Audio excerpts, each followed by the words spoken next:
Welcome to the Bandwich Tapes. I'm Brad Williams. My guest today is country singer and songwriter Trey Calloway, an artist whose music draws from traditional country, southern rock, gospel, and the experiences of working people. Trey grew up in a Pentecostal church and later developed his craft in the honky-tonks and music rooms of Myrtle Beach before making the move to Nashville. His songs explore family, faith, heartbreak, redemption, and the working-class world he saw through his father's life and construction.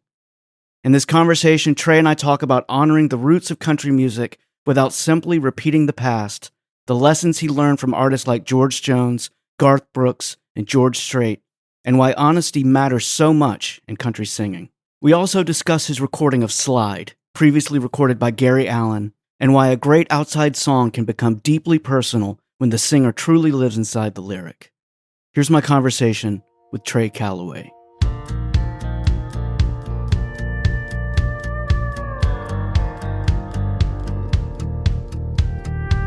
I've got my roses and my thorns. I've got my halo and my horns. Lived in the dark and I've seen the light. I walk between the black and white. I'm hellfire mixed with holy water, a blue sky hurricane. If you can't have one without the other, do you still want all of me? What if I fall and I can't fly? I'm not what your heart had in mind. For what it's worth, you know I'll try. So if I slip, could you let it slide?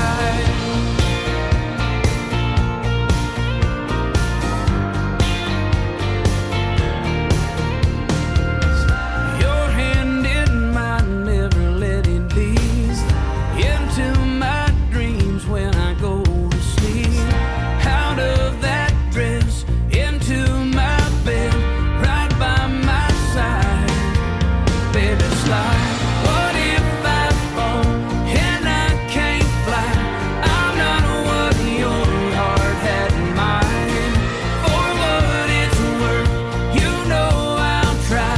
So if I slip, could you let it slide?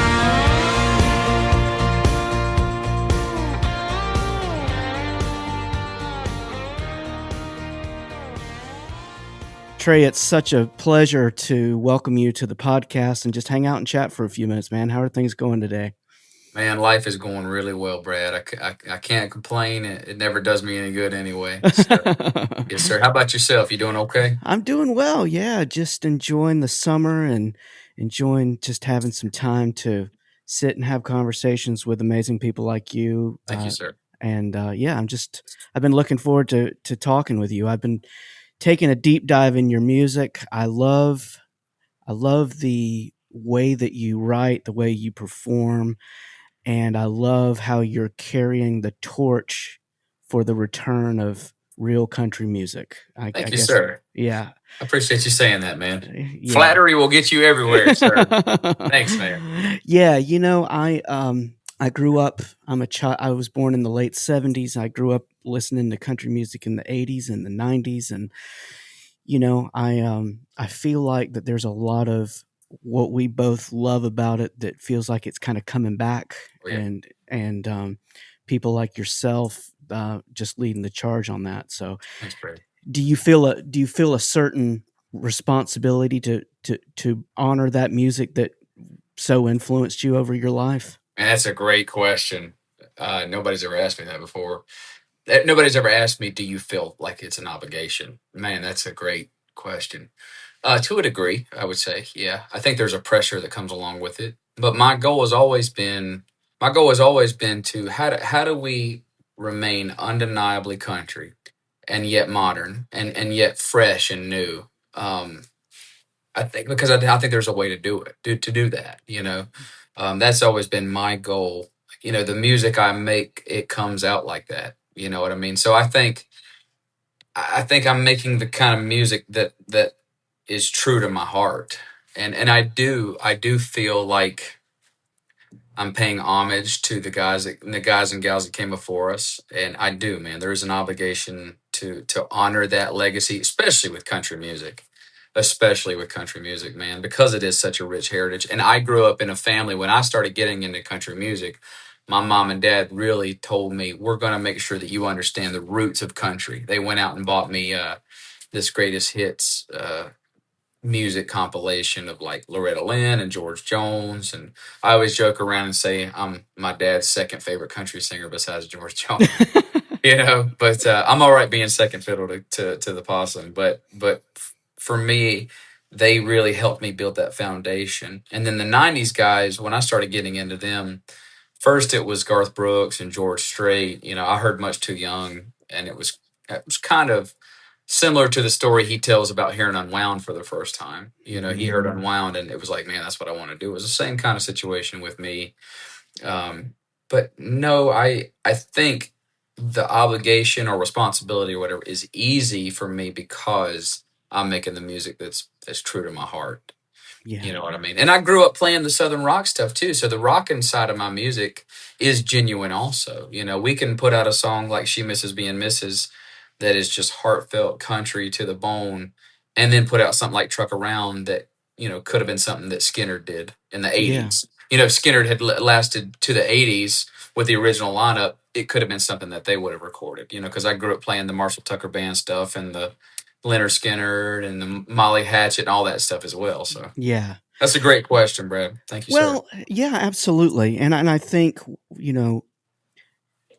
I by the way, I echo what you say. My late father, I always felt like I was his second favorite singer after Merle Haggard. So I totally understand what you're saying. I don't mind being second fiddle to guys like that. That's exactly right. And I think that it is a delicate balance, finding the way to honor everything that came before you while still trying to keep what you're doing fresh and move it along. And it's sometimes it can be a delicate song and dance to Yes. make those things happen. Yeah. Well, and that's a great point. And the further along, I've heard Luke Combs say this, the further along in your music career that you get, the more of I guess it would be the musical equivalent of like typecasting. The more people expect a certain thing out of you. And then when you do something that varies a little bit, they go, well, that's not you. That's not your sound. And I think that's the delicate balance you speak of how do we remain true to form and true to brand? I hate the word brand for country, for musicians, but it is. It's a business and there's a brand. So I I want to be able to make the kind of songs that make me happy too. And I think a lot of times if an artist gets away from that too much, they might lose themselves a little bit. Don't lose yourself in don't lose the whole point of why we started doing this in the first place. And I didn't know that you were a singer until you just told me. So you understand this completely. 100%. You have to, you got to still have fun with it. If it gets to where it's not enjoyable. I mean, we all fell in love with holding that microphone in our hands when we were 6 years old. Our legs were shaking. We all fell in love with that feeling. You know exactly what I'm talking about. Yep, We I all sure fell do. in love with that feeling. And when it don't lose that little kid inside of you is what I'm trying to say. And I think when you I'll make a song. I don't and I may get in trouble for saying this, but I don't necessarily. I'm going to make the kind of music I want to make. I'll say that in a political way. I'm going to make the kind of music that speaks to me because I think that's the most genuine and authentic thing I can give to people who love my music. Yeah. It's so you're saying everything I'm just sitting here thinking about. I think that people that like good music enjoy it that comes from a place of honesty. And I think that people are very adept at picking up whether somebody's honest or full of it, whether they're phoning it in or not. And absolutely. And I think that honesty is important in every kind of music, but none more than country music. It has to come from a place of honesty. And absolutely, man. Yeah, I totally get it. I was reading that we have a similar, I guess, origin story, if you want to call it that. We both grew up singing in church. That's kind of where I started, and I think you did as well. And yes, sir. What do you think that experience taught you about connecting with people as a singer, maybe before you even had any formal knowledge about music? Well, I always say that first and foremost, above all else, I'm an entertainer. I love writing songs. I really do. I love writing songs. And I love making records, but my true joy comes from being in front of an audience, bringing those songs to life, and then hearing them talk to me after the show about, this song made me think of my mom and dad, or made me think of the person I love, or my first time I ever fell in love, or whatever. That is where I derive true joy in the music business, is from those experiences. So I just, I think singing in church gets you connecting to an audience at a young age through what you're singing about. Hmm. And I'm trying to find the right way to say it. Singing about the Lord and praising the Lord when you're in church is this very communal thing. And I grew up Pentecostal, so it's very much like everybody's shouting and raising their hands up and just having a good time and really Yeah. enjoying themselves. So that definitely. And my father was a fire and brimstone Pentecostal evangelist. I mean, I watched my dad from the time I was 4 years old up there, and he would get up there, and my dad was a very fire and brimstone preacher. He would get up there and he would he would lose his voice, that he would be so powerful. And so I soaked that up from him as well. I think part of him is in me too. So it did. I mean, it 100%. And I think that's why so many singers start there, is because it teaches you how to get people involved, Yeah. and I, of course, I got my honky tonk roots too. I mean, I took my lumps at honky tonk university or whatever too, and that helps too. I mean, but I've pulled out gospel songs in the middle of a honky tonk bar with a bunch of drunk people who are rowdy, and sing something like "I'll Fly Away" and or "Amazing Grace," and you'd be surprised how many people are just singing along. So it's pretty cool, man. Yeah. That's a Those great people, question, Brad. That's a great question. those people need Jesus too, I Yeah. mean, Hey, those people need Jesus too sounds like the title of a song. I'm gonna write that down. yeah, we're going to we'll We'll write write it that, together, man. we'll write it together. How did, I know you grew up in North Carolina and then eventually made your way to Myrtle Beach. What did those years of coming up as a musician, what do you think it kind of taught you, both that Nashville didn't teach you, or maybe that prepared you for when Yeah. you went to Nashville? Well, two points. First of all, when you move to Nashville, you start over. You can be the biggest artist in your hometown or wherever music scene you're in, and then you move to Nashville, and everybody goes, "Oh yeah, that's cool." You know what I mean? And Yep. it's good and bad. It's Yeah. good because it's good to stay humble. It's good to start and pay your dues and be like working, grinding. But it's also bad because you're like, man, because when I moved to Myrtle Beach, it was when my son was just born. We moved to Myrtle Beach, and I didn't really know anything about running a band, PA, lights, sound guys, putting on an actual show. Like, I was very green with that. So being in this music scene down here taught me about the logistics of running a band. Because I know, Brad, it takes a lot more than just being a good singer to be the guy. Yep. It is very, you have to wear a lot of hats. And I think Myrtle Beach, this music scene there prepared me for that, taught me how to run a business, I guess you could say, to run it like a business. And so I wouldn't trade any of those experiences for a little, but when I got to Nashville, it is very much you start over again, Hmm. so good. There's pros and cons to that. Like I said, it's a shock to your ego. Yeah. We had gotten, when I moved to Nashville, I was one of the biggest acts around this area, and we're having crazy big shows, and our band was doing great. We were making all kinds of money.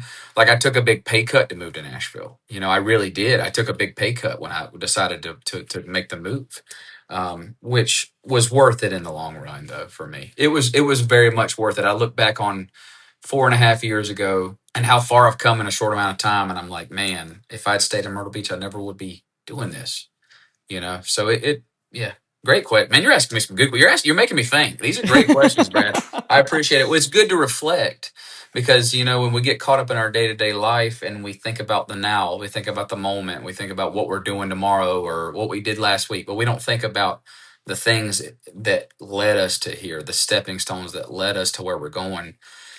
I wouldn't be the person I was today if it weren't for the amazing people in that music scene that helped guide me. All the other artists and singers who taught me how to put PAs together and Hmm. find band members and that sort of thing. So good questions, Brad. Thank Oh, you. absolutely. I have some good friends that they live in Georgia now, but they spent many years playing at the Carolina Opry, Oh yeah.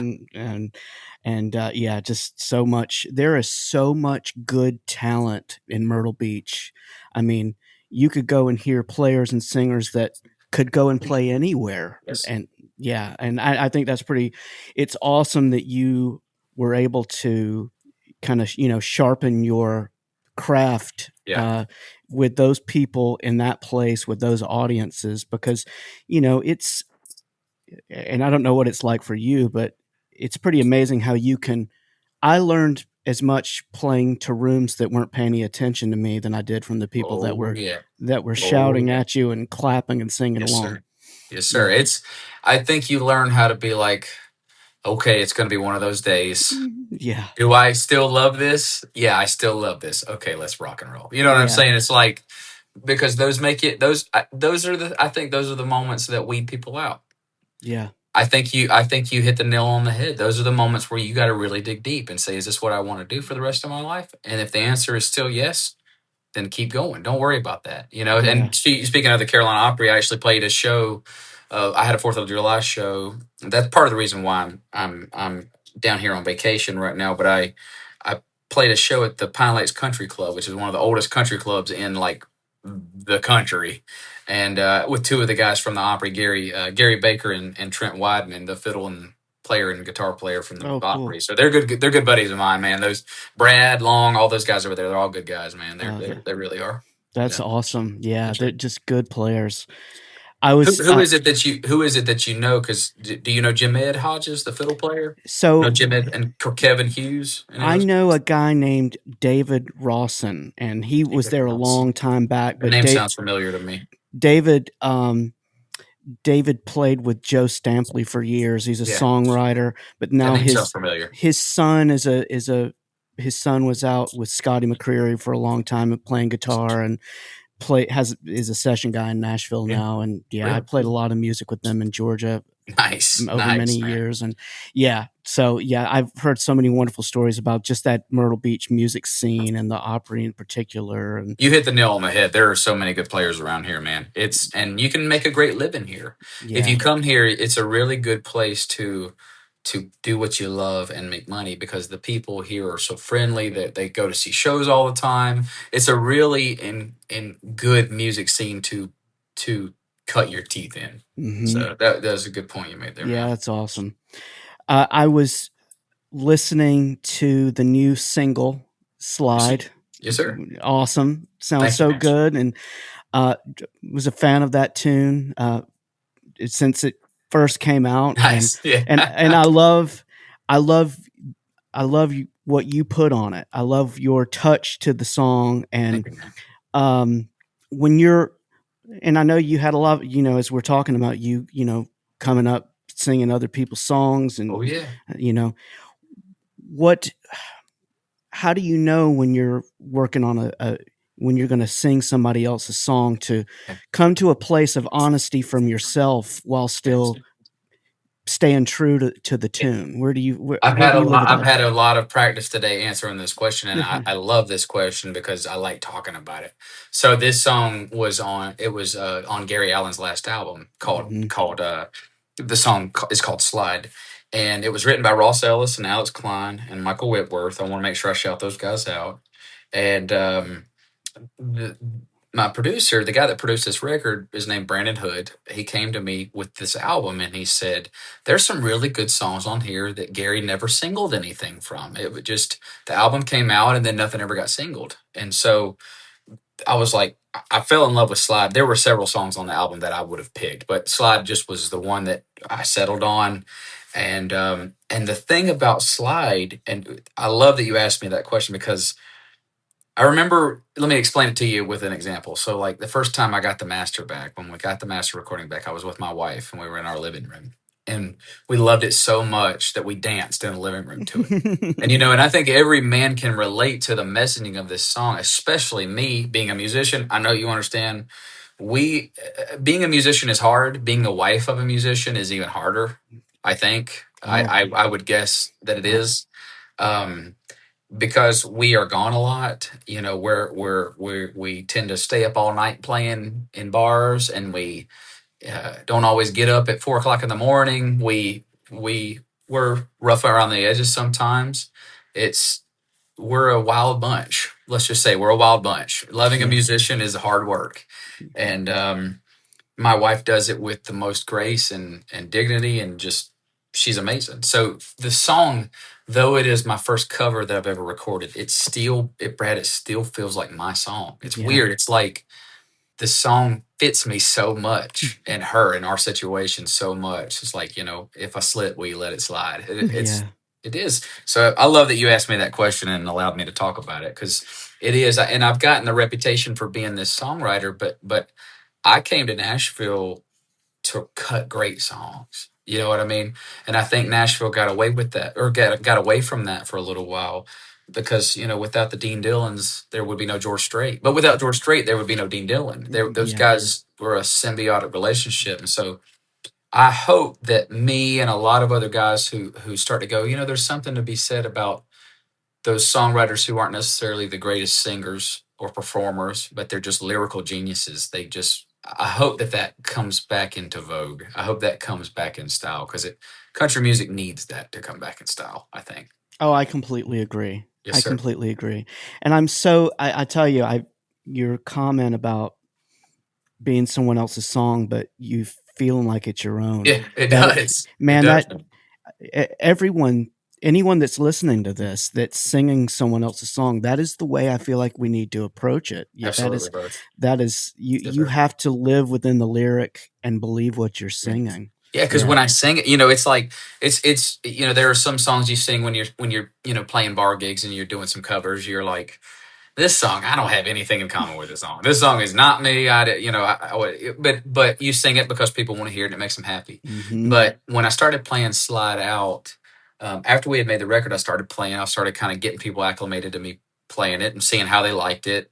And it felt so honest and genuine to sing. It just fits.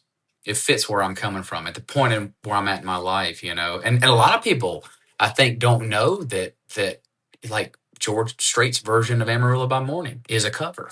I think a lot of people don't realize that when they go, what? Or My Maria by Brooks and Dunn, so it's this new world that's opening up to me, and it's pretty cool. It's scary. It's scary, Brad, honestly, but it's like, cause you want to do the song justice. You don't want your version to be like the bad version. I'm saying? Like, oh, there's the good version, and then there's the bad version. So hopefully that doesn't happen. Well, Trey, I can tell you, it's a great version. Thank you, sir. We put our heart and soul into it, man, and honestly, we kept it as true to his version as we could. My voice is a little different sounding than his is, and we lose a little bit more different instrumentation on it. But I think we stayed true to the spirit of the song, I think. Yeah, it's great. Thanks, Brad. I appreciate that, man. Yeah. When you bring a song, I want to talk a little bit about you as a songwriter, because I love the way you approach topics, the way you approach themes in songs, and I really appreciate that. And I can tell that you've studied the greats, you've studied the great songwriters, and understand their voice. You've written a lot about, working people and heartbreak and outlaws and redemption and all of that stuff, Sure. Do those feel like different lanes to you, or do you think that that's like this one connected worldview that just with different facets to it? Well, I look at myself as I look at myself as this conduit. And you said different lanes. I think that's a good way to put it. I look at myself as a conduit. I see something usually how songwriting comes to me or a hook comes to me, it's usually colloquial. It's usually in conversation. Like you said, those people need Jesus too. And I was like, oh, that sounds like a song. Mhm. And so I'll write it down or whatever. And then I don't necessarily, it doesn't necessarily have to be a life experience, but I kind of keep it to the circle of like, this is something that my dad went through, or Mhm. this is something that my mom went through, or my baby sister, or this is something that my wife going through, or maybe something that I could say to my wife to make her feel better. So I think I try to be a canvas, or I try to be the painter and paint these pictures, because I think that's what good music does, is like holds up a mirror to the world and goes, Mhm. hey, this is what you look like. Sometimes it's ugly, sometimes it's beautiful, so that's a really good way that you put it in different lanes. But all of the working man stuff that I've written, all of that is based off my dad. I've been fortunate enough to make a living playing music for the most of my adult life. I've worked, construction here and there. Um, I worked in a machine shop for about a year, which was, I almost lost several fingers. I don't know if you've ever done any machine I work. sure have. I almost lost several, because I think people don't realize that machining parts is very monotonous. So you're like, and you get into this sense of almost being asleep, kind of, and your finger can get stuck in there, and Mhm. so not good for guitar players. So I didn't work there forever because of that reason. I almost lost my fingers several times. I was like, I don't think this is the right career path for a country's aspiring country guitar player. But all of the working man stuff I always have modeled after my dad. Besides being a Pentecostal evangelist back then, my dad has been a construction worker all of his life, for everything from building commercial playgrounds for schools and libraries, mixing concrete all day, driving skid steers. My dad's been an electrician.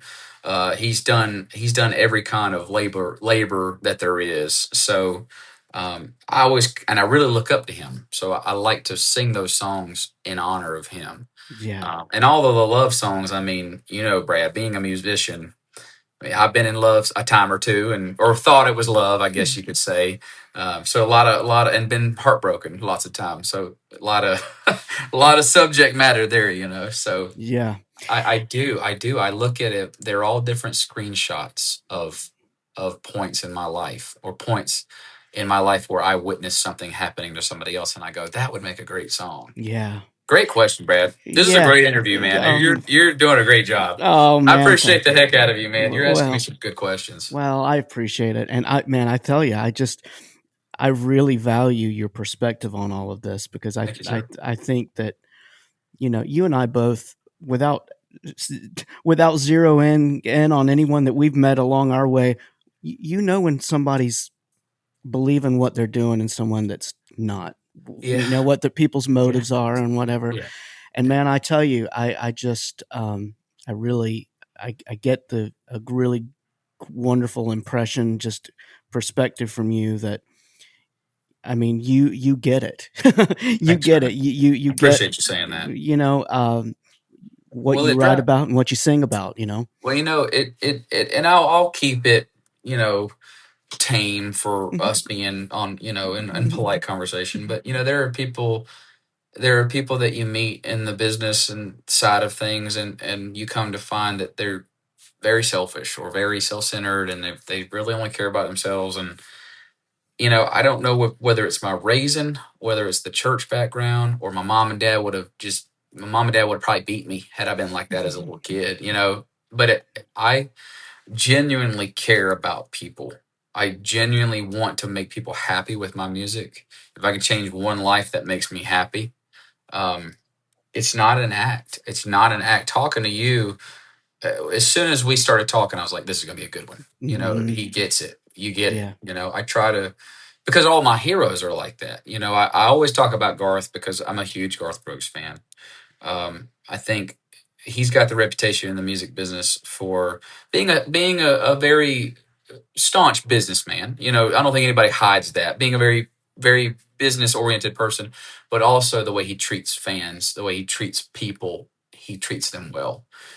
And so that's the way I've tried to model my career after all of my heroes. You go back and you hear, man, I met this guy, and he was just talked to me for 15 minutes and took pictures with me and shook my hand and asked me how I was doing. That's the kind of impact I want to have on the music business. I think that still possible. But with the social media era, controversy the way it is now, controversy sells, which I hate. Yeah. I hate. I could go on TikTok and post a video of somebody booing me at a concert and probably get 1 million followers or 1 million likes on it, but I don't want to do that.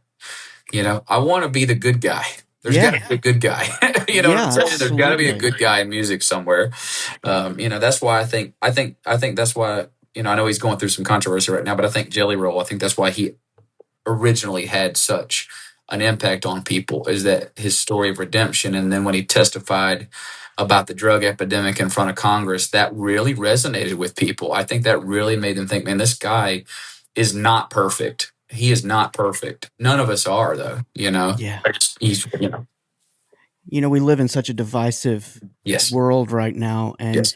there aren't many places left where people can find middle ground, but thank goodness music is still one of them. Oh, amen, Brad. Amen. That's and I think that's part of the reason why country music has become so popular, is because it's just stories about life and love and heartbreak and loss, and the first, going on adventures when you're in high school and you and your buddies are discovering the world together for the first time. We all remember what that's like, to be 16, 17 years old riding around in your buddy's pickup truck, and it's Friday night and you guys have nothing to do.